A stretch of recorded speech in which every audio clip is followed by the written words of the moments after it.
There was a slice of grapefruit on the counter, still wet from the knife. A half-full wine glass next to it, lipstick smeared near the rim. Her shoes were gone, her coat too. The house smelled like lavender cleaner and something else, like tension had been sprayed into the air and left to dry. I stood there holding a USB drive. My hand was shaking. The silence was so loud, I swear I could hear the walls judging me. Then I heard it, the deadbolt sliding into place behind me.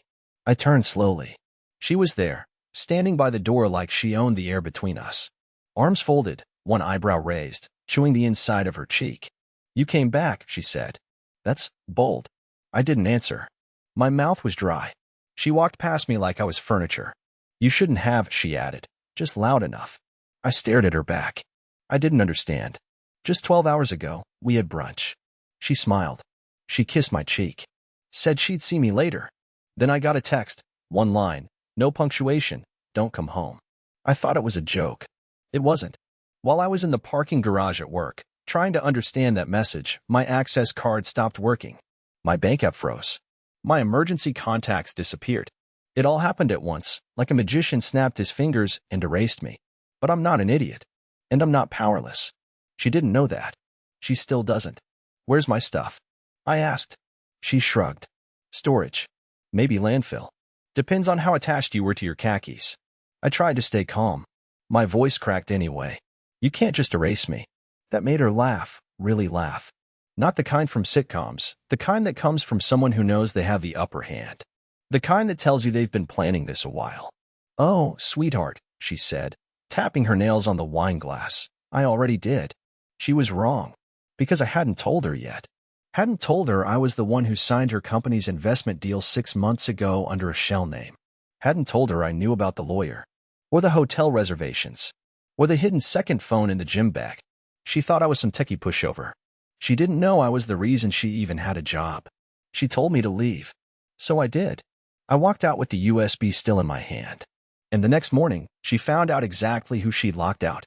By the time the sun came up, she had already tried calling me 6 times. Not from her number, though. No, that would have been too easy. I watched the screen light up with her sister's name. Then her coworker. Then her yoga instructor. I didn't answer any of them. I just sat on the bench outside the bakery down the street from our old place, sipping a bitter black coffee and watching people pass like I wasn't breaking into 1,000 pieces.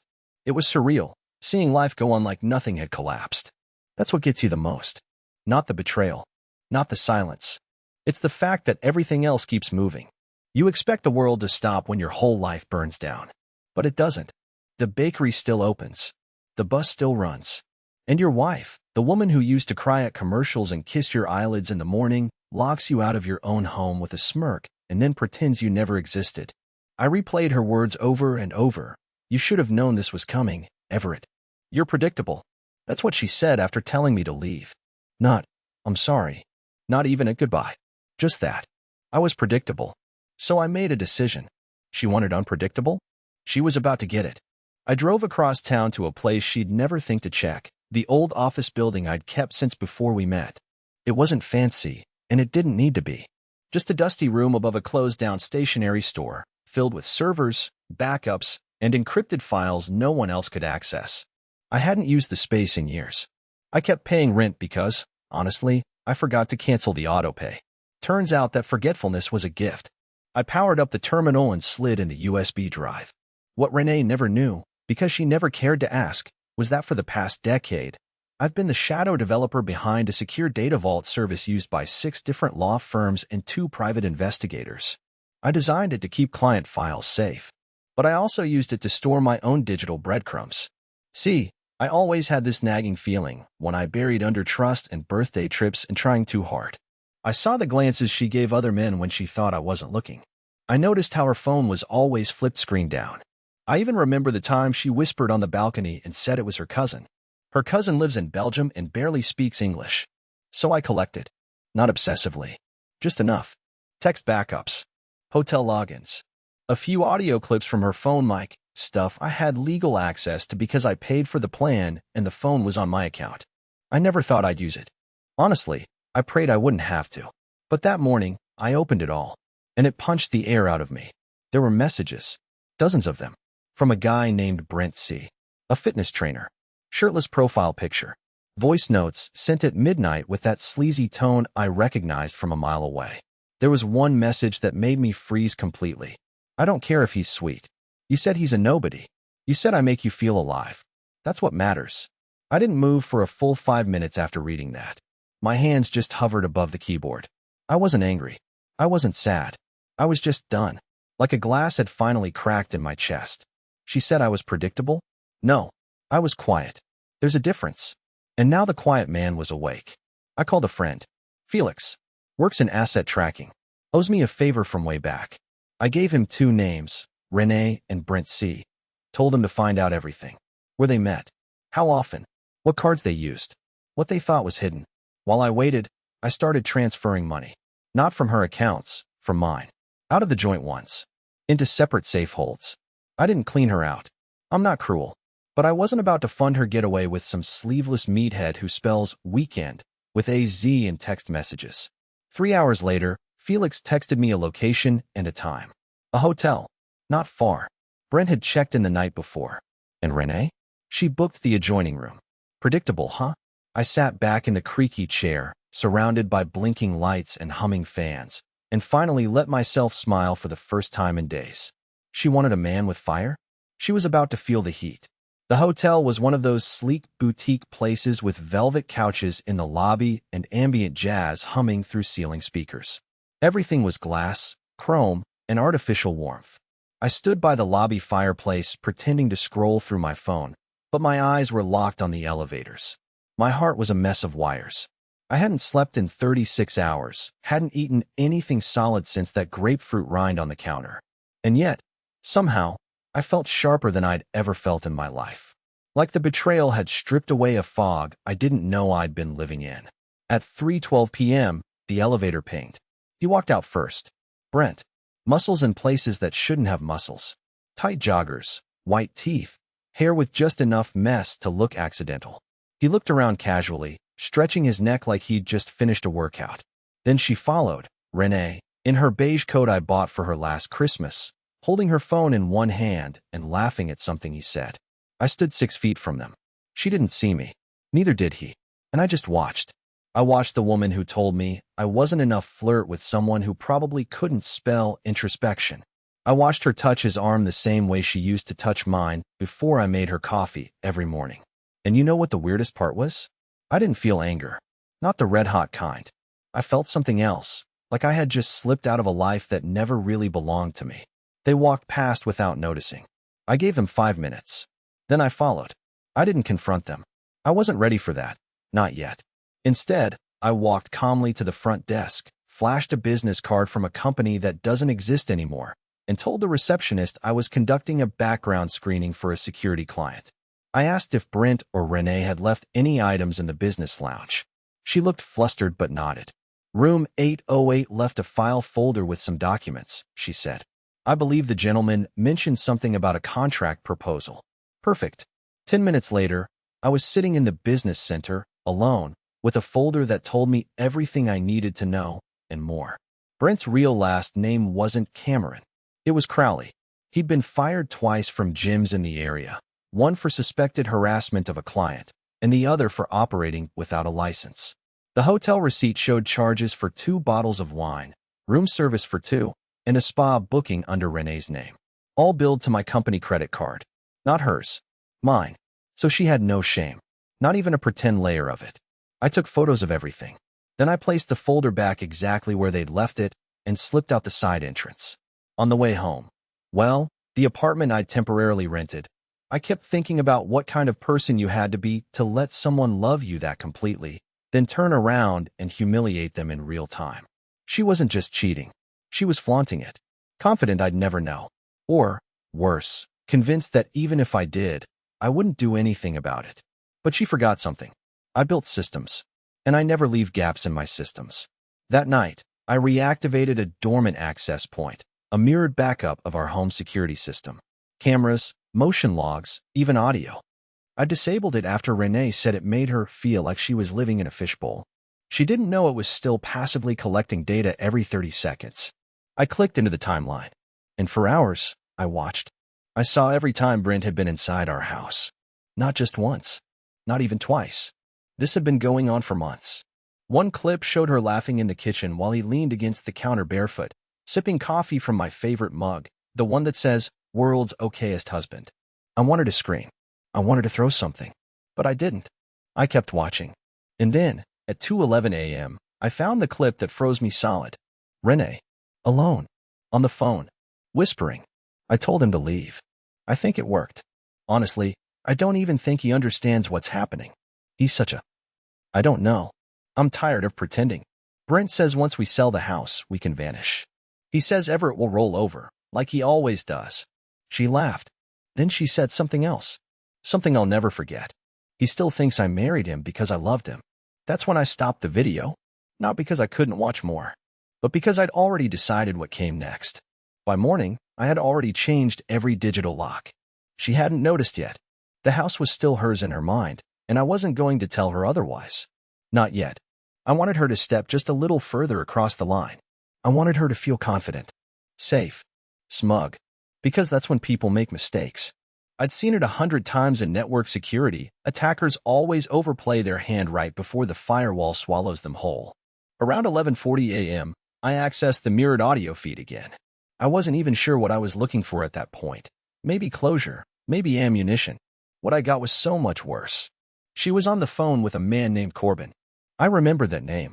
He was a real estate broker we'd used once when browsing commercial spaces for a side project I wanted to start.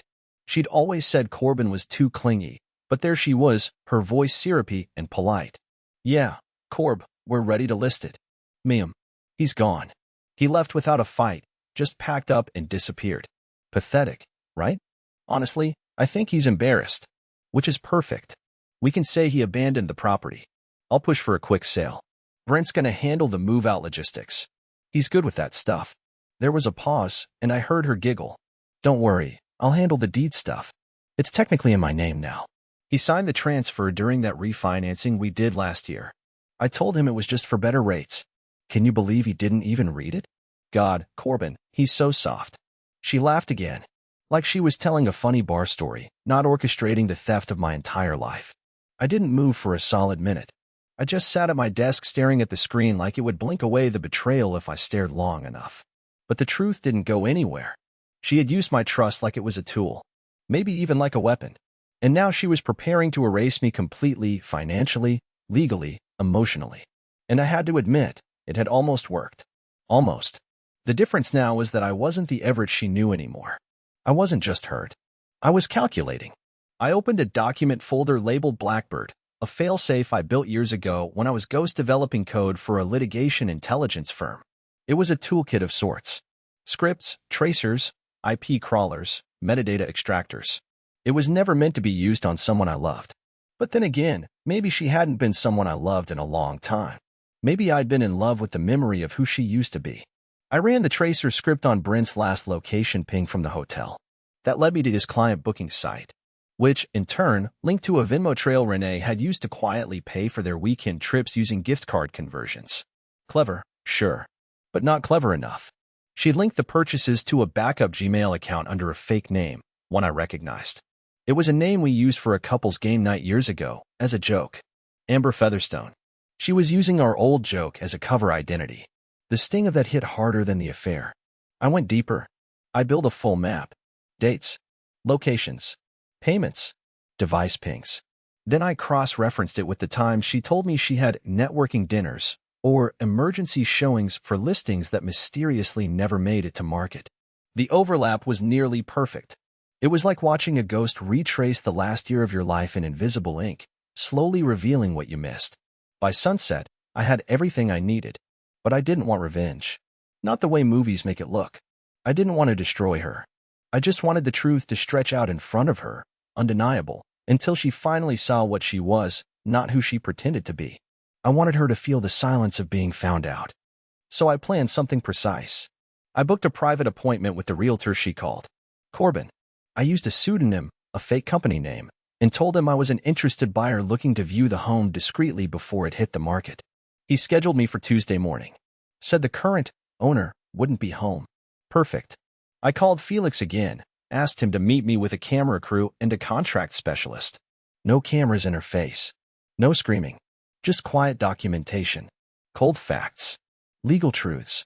I was going to walk through my own house like I was a stranger and record the moment it all turned real. I was going to let her sell me back my own life. And I wasn't going to blink. Tuesday arrived like a storm with no thunder, just that eerie pressure in the air before everything cracks. I hadn't slept much the night before, barely closed my eyes without seeing the shape of her laugh when she told Corbin I'd rolled over. I kept thinking about that word. Rolled over. Like I was a dead animal on the side of the road. A forgotten bump in her smooth new life with a man who flexed in mirrors and referred to women as dimes. I was never the loud one. I was the man who quietly paid the bills, handled the logistics, made sure her car was always warm in winter. And for that, I got replaced by a playlist of abs and motivational quotes. But Tuesday wasn't for crying. Tuesday was for watching the curtain fall. I sat in my car across the street from her house 5 minutes before the showing was scheduled. Felix was already in place, wearing a tan jacket and holding a clipboard that made him look like every other harmless mortgage broker in the world. The camera crew stayed discreet, just 2 guys with phones, looking like content creators or appraisers. Nothing flashy. Nothing that would draw attention. This had to feel boring. That was the trap. Predictability is where people let their guard down. Corbin pulled up in his ridiculous blue Audi and walked up the driveway, flipping through a folder that had my name listed as the previous owner, though he didn't know it yet. I watched him knock once, then again. A pause. And then, the moment that turned my blood cold, Renee opened the door. She was barefoot, holding a cup of coffee, wearing the navy robe I gave her on our 4th anniversary. She was glowing. Not with happiness, no, this wasn't that. She looked victorious. She thought she had won. I could see it in her body language. The relaxed lean against the doorframe. The way she greeted Corbin like she had just closed the biggest deal of her life. I had never hated her more than in that moment, and still, beneath all that heat in my chest, I felt this strange pull of sadness. I used to wake up next to her. I used to be her world, or thought I was. She led Corbin and the others inside, completely unaware. I gave it 30 seconds, then got out of the car and crossed the street. I rang the doorbell. When she opened it, the look on her face was something I'll never forget. Her smile was still half-formed when she saw me standing there. It didn't fall off her face, it shattered. First confusion, then fear, then surprisingly anger. Like I had no right to be standing there, in front of the house she stole, during a showing she orchestrated with a man she lied to. Everett, she said, blinking like her eyes were malfunctioning. I nodded. Sorry. Didn't mean to interrupt. I was just curious what this place is listed for. You know, since I used to live here. Corbin turned. Wait, that's my husband, Renee said quickly, her voice tight. Ex-husband. I told you he left. No, I said, stepping inside. You told him I abandoned the property. You told him I transferred the deed willingly. You told him you were the sole owner now. I handed Corbin a folder. Inside were documents she hadn't seen, because I had never filed them. A formal revocation of deed transfer. A notarized addendum that had been drafted months ago but never executed. And a temporary injunction from my attorney freezing the property listing pending legal review. Corbin looked from me to her like we'd both started speaking Latin. Renee, he said, backing away a little. What's going on? She turned to me, her eyes wide now. How did you even now? You didn't change the cameras, I replied quietly. You turned off the app, but not the back end. I watched everything. The phone calls. The brunch plans. The voice messages. I saw it all. Her lips parted like she might deny it, but I could see in her face that she knew I wasn't bluffing. The robe didn't look so luxurious anymore. She pulled it tighter around herself and stepped away from me like I was the one who'd betrayed something sacred. This is harassment, she hissed. You can't just walk in and It's not harassment, I said, my voice steadier than I felt. It's an open house. And I'm the legal owner. Corbin's assistant quietly stepped outside. The rest happened fast. Felix handed Corbin a flash drive and explained who I was. The guy's face turned beet red. He apologized. Profusely. He said he felt misled. Uncomfortable. He said he'd be contacting his firm's legal team immediately. Renee stood frozen in the hallway, barefoot, holding cold coffee, watching every illusion she'd built collapse in real time. I didn't say anything else to her. I just walked out. I didn't need revenge. I needed her to feel the silence she left me in. It was just after midnight when my phone buzzed. I was sitting on the edge of the couch in the one-bedroom rental I'd found across town, staring at an untouched bowl of pasta I made hours earlier and couldn't bring myself to eat. The apartment was quiet, but not peaceful. More like the kind of quiet that reminds you no one's going to walk through the door or ask if you're okay, or even pretend to care. I glanced at the screen. It was her. Renee, work, the contact name I hadn't changed in over 3 years. I stared at it until the screen dimmed and went dark. A few seconds later, it lit up again. Same name. Same call. I didn't answer. Not because I was strong, but because I was afraid. Afraid I'd hear her voice and fall apart. Afraid she'd twist the narrative again and somehow make me feel like I was the one who ruined us. That I had driven her into someone else's arms with my silence or my softness or my boring dependability. And worst of all, I was afraid I'd still care. That I'd still want her to explain it in a way that made me feel whole again. So instead of answering, I slid the phone across the table. Then I texted Felix, "She's calling. You ready?" Exactly 12 seconds later, she called again. Only this time, it didn't go to voicemail. Felix answered. He didn't speak at first. He just let her talk. She launched into a monologue so fast and frantic that the transcription software barely kept up. She said she was blindsided, that she was trying to protect the property from being seized by potential creditors, some lie she pulled out of nowhere. She accused me of sabotaging her career. She even said I had been emotionally unstable and checked out of the marriage long ago. But then her voice cracked. "I don't know what happened to him," she said. "He used to be so loyal. So safe." She didn't say so loving. She didn't say so kind. She said safe. Like I was a seatbelt she unbuckled when the ride got too slow. Felix finally spoke. Calm. Measured. "Renee, this call is being recorded. I'm contacting your brokerage firm in the morning.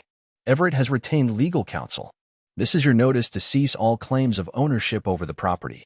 Any further attempts will be met with a formal injunction." She went quiet for a long moment. Then came the voice I hadn't heard in years. Soft. Sweet. Slippery. "Can I just talk to him?" she asked. "Just for a minute. Please." I think he misunderstood. Misunderstood? I misunderstood the text she sent telling someone else she was tired of sleeping beside a damp dish rack. I misunderstood the audio where she laughed about replacing me before summer. I misunderstood the forged signature on the refinancing papers. I misunderstood the night she left my key on the counter and told her lover she was finally free. But still, I couldn't move. I sat there, frozen, hearing the echo of her through Felix's phone. He didn't hand it to me. Instead, he said, "He's not here right now." Then he hung up. We didn't speak. We didn't need to.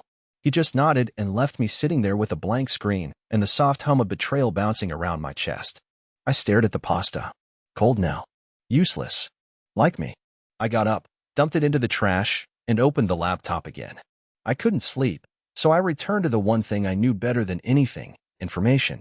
I logged into the private server and watched the location tracker Felix had attached to her car 2 days earlier. It showed movement. She was driving at 1:14 a.m., headed toward Brent's apartment.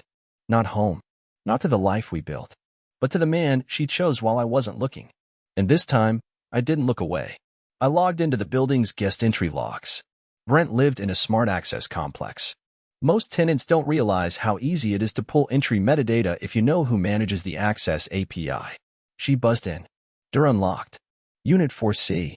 I waited. 15 minutes later, Brent's phone lit up on the tracking board. Another message, this one from Renee. He knows. I don't know what to do. Brent replied. Chill. He's soft. He won't do anything. I read that twice. Then I started typing. I wasn't going to yell. I wasn't going to cry. I was going to ruin their next move before they even made it. Renee liked to sleep late on Wednesdays. That much I remembered. It used to be the one day she didn't schedule anything before noon. I'd bring her tea around 10, and she'd roll over and pretend to still be asleep until I left the room. Then she'd scroll through her phone in bed while I showered, and by the time I came out, she'd already have her game face on. Lipstick, fake gratitude, half a compliment tossed like a bone. But this Wednesday, I didn't make her tea. I made her a delivery. It was 6:40 a.m. when Felix left the manila envelope outside the front door of the condo she was now sharing with Brent. It wasn't big. It wasn't dramatic. No glitter. No threats. Just truth. Legal truth. Inside was a single document, the summary of the civil claim I had filed 3 hours earlier, one that froze every joint asset pending litigation subpoenaed their communications under financial fraud suspicion, and suspended the brokerage license of anyone listed as involved in the illegal attempt to transfer property without full disclosure of marital status. It didn't accuse. It didn't scream. It just existed, like a scalpel left on a sterile table. Sharp. Cold. I didn't need to announce anything. I let the consequences speak for me. By 7:22 a.m., she had found it. I knew that because I was watching through the building's external door camera. She came out barefoot, hair a mess, wearing one of Brent's oversized gym shirts. She bent down, looked at the envelope like it might bite her, and slowly picked it up. For a long while, she just stood there on the doormat, blinking at the contents. Then she looked around. Not for danger, but for witnesses. That was always her reflex. Not am I safe, but did anyone see me? She stepped back inside without closing the door all the way. 2 minutes passed. Then Brent appeared, shirtless, holding a protein shake. They argued. Not loud, not theatrical, just sharp bursts of syllables through gritted teeth. She shoved the document at him. He laughed. I watched his mouth move. What's he gonna do? Cry in court. She didn't laugh this time. Instead, she shut the door and locked it. I turned off the feed. That was enough. Back in my apartment, I sat down and opened my laptop to write a letter. Not to her. Not to Brent. Not to my lawyer. It was a message to myself. A strange habit I had when I felt like I was slipping. I'd done it after my dad passed. After I lost my first job. After the miscarriage no one talked about. Just one sentence, typed slowly. You were never weak. You were just quiet in a world that only hears noise. I saved it and closed the lid. Then I got dressed. Not in something symbolic, just jeans and a dark sweater. I wasn't dressing for drama. I was dressing for a conversation that would finally be mine to control. Because the next thing on my list was to meet her face to face. Not at court. Not on the phone. But in the cafe where we first met, where I already knew she would be. See, a week ago, she'd booked a reservation for 2 under Featherstone. Same alias. Same routine. Same illusion of control. She was planning to meet a potential new client, or so her calendar said. But I knew what it really was. Brent wouldn't be there. It was someone else. Someone she had started circling after she realized Brent wasn't a forever plan either. She'd moved on already. And I didn't care. Because I wasn't going there to confront her. I was going there to remind her that I existed. I arrived early. Took the corner table. Ordered nothing. Just sat there with a copy of the filed claim in a folder, resting on the table in front of me like a forgotten menu. When she walked in, she didn't see me at first. She was scanning for someone else. Probably tall, confident, easy to manipulate. Then our eyes met. I didn't smile. She froze. And for the first time in a long, long time, she looked scared. I didn't say a word. I slid the folder across the table and stood up. As I turned to leave, I whispered just loud enough for her to hear. You said I was safe. You should have asked why. I didn't wait to see if she opened the folder. I didn't need to. The look on her face was enough. Not horror, she was too proud for that. But a kind of panic that only shows when someone realizes the game is over and there's no one left to bluff. I walked out of that cafe into the early afternoon sun and felt nothing. No triumph. No adrenaline. Just a strange, unexpected stillness in my chest. Like I'd finally put something heavy down that I didn't know I'd been carrying for years. The days that followed were quiet. She didn't call. Not once. No long emails. No teary apologies. No, I made a mistake, speeches. Maybe because she was embarrassed. Maybe because she finally understood that I wasn't coming back. Or maybe she still believed I wasn't capable of walking away for good. But I didn't need her to reach out. I didn't need to win the argument or twist the knife. I had already won something much more valuable. Peace. Brent disappeared shortly after. I assume when the subpoena notice arrived at his doorstep, and Renee's financial accounts were frozen pending investigation, the fantasy stopped feeling worth it. She was left with her reputation in limbo, her license under review, and a house she could no longer sell. And me? I was fine. No, better than fine. I was free. The injunction held. The fraud investigation never went to court because I settled quietly with my attorney present. I signed over a small amount to expedite the process and avoid a media mess, nothing she could live off of. Nothing that would ruin me either. Just enough to say, I'm not cruel, but I'm not weak. I retained the house. I sold it myself 3 weeks later, for more than she ever imagined it was worth. I took the money and did something no one expected, especially not her. I left town. Not in some dramatic, middle-of-the-night vanishing act. I packed slowly. I donated half my furniture. Sold the rest. I kept a few essentials, my books, my laptop, and 2 mugs. One from that dumb Valentine's Day trip we took to a winery that made me sick, and the other, ironically, the one Brent used in the video, the world's okayest husband mug. I kept it not because I believed it, but because I no longer needed to prove otherwise. I moved to a quieter city up north. Rented a modest place near a park. Got a dog, something she always said would ruin the rugs. His name is Rudy. He doesn't care about rugs. He cares that I come home, that I sit next to him, that I laugh again. I started consulting part-time for a firm that didn't ask too many questions about the last few months. I work when I want, sleep when I need, and cook without worrying about someone criticizing the way I chop onions. I even signed up for an amateur photography class, something I'd once mentioned to Renee, only for her to roll her eyes and call it a sad midlife hobby. It isn't. It's beautiful.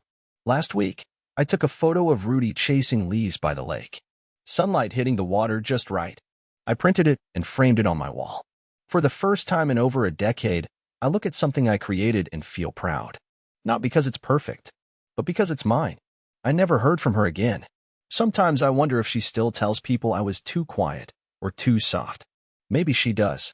Maybe she's rewritten the story so she doesn't have to sit in what she did. That's okay. I don't need to correct her anymore. I'm not part of her narrative. She lost the version of me who tried to hold her world together in silence. I found the version of me who never needed her approval to exist. And honestly, that's the real ending. Not revenge. Not ruin. Just release.